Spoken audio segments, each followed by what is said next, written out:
మాజీ సీఎం జగన్ బెంగళూరుకు వెళ్లిపోనున్నారా? తాడేపల్లి ప్యాలెస్ ఖాళీ చేయనున్నారా? అక్కడే సేఫ్ అని భావిస్తున్నారా? ఏపీ పొలిటికల్ సర్కిల్లో ఇదే రకమైన చర్చ నడుస్తోంది. జగన్ మకాం మార్చుతున్నారంటూ సోషల్ మీడియాలో పెద్ద ఎత్తున ప్రచారం నడుస్తోంది. ప్రస్తుతం తాడేపల్లి ప్యాలెస్ లో కొన్ని రకాల మార్పులు చేస్తున్నారు జగన్. ఈ క్రమంలో తాడేపల్లి ప్యాలెస్ లో క్రేన్ తో పనులు జరుగుతున్న ఒక ఫోటోని షేర్ చేస్తూ సోషల్ మీడియాలో కామెంట్స్ పెడుతున్నారు. అటు వాట్సాప్ లోనూ అదే రకమైన ప్రచారం నడుస్తోంది.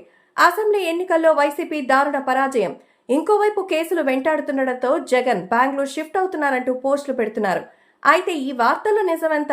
అసలు తాడేపల్లి నివాసంలో ఏం జరుగుతోంది అనేదే ఇప్పుడు హాట్ టాపిక్ అవుతోంది. ఇటీవల జగన్ తన ఇంటికి కొన్ని మార్పులు చేర్పులు చేస్తున్నారట. వాస్తు దోషంతోనే తనకి పరిస్థితి వచ్చిందంటూ ప్రచారం జరుగుతోంది. ఈ క్రమంలోనే తాడేపల్లిని విడిచిపెట్టి బెంగళూరు వెళ్లిపోతారని ప్రత్యర్థులు ప్రచారం చేయడం ప్రారంభించారు.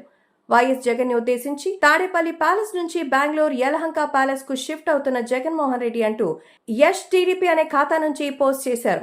ఇక ఫేస్బుక్ లోనూ మేమేరా పుష్ప అనే ఖాతా నుంచి ఇదే రకమైన పోస్ట్ చేశారు. దీనిపై వైసీపీ శ్రేణులు మండిపడుతున్నాయి. ఒకవైపు వైసీపీ హయాంలో సోషల్ మీడియాలో అనుచిత వ్యాఖ్యలు చేశారంటూ అరెస్టులు చేస్తున్నారు. ఇప్పుడు టీడీపీ సోషల్ మీడియా చేస్తున్న పనేంటని ప్రశ్నిస్తున్నారు. వాస్తవానికి తాడేపల్లిలో వైఎస్ జగన్ నివాసంలో కొన్ని రకాల పునర్నిర్మాణ పనులు జరుగుతోన్నాయి. చిన్న చిన్న మార్పులు కూడా చేస్తున్నారు. ముఖ్యంగా ఇంటి చుట్టూ ఉన్న గ్రిల్స్ ని తొలగిస్తున్నారు.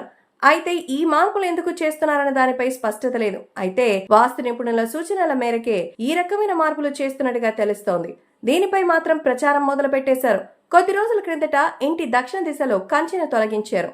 డిసెంబర్ 9న తూర్పు ఈశాన్యం వైపు ఉన్న కంచెలో కొన్ని వరుసల్ని తొలగించారు. మొత్తానికైతే జగన్ ఇంటికి ఇలా వాస్తు మార్పులు చేయడం రాజకీయ వర్గాల్లో చర్చకు దారి తీస్తోంది.